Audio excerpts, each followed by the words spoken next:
Եթե ֆենշունը ասոցացնում եք արձանիկների, հայելիների կամ մետաղադրամների հետ, ապա ուզում եմ ձեզ մի հարց տալ։ Իսկ եթե իրական ֆենշուն ընդհանրապես դրա մասին չէ։ Տարիների ընթացքում ես հասկացել եմ, որ ամենահետաքրքիր համակարգերը սկսվում են ոչ թե պատասխաններից, այլ ճիշտ հարցերից։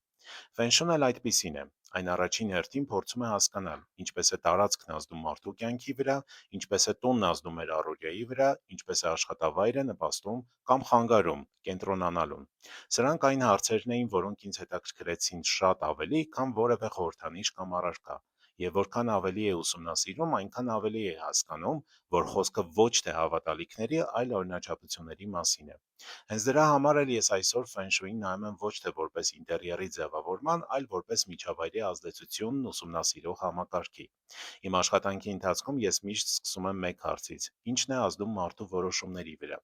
Երբեմն պատասխանը մարդու մեջ է, երբեմն նրա միջավայրում, եւ հենց այդ պատճառով արժե ուսումնասիրել երկուսն էլ։ Եթե այս թեման հետաքրքիր է ձեզ, հաջորդ ռիլում ցույց կտամ, թե ինչի վրա եմ առաջին հերթին ուշադրություն դարձնում, երբ առաջին անգամ մտնում եմ որևէ տուն կամ աշխատավայր։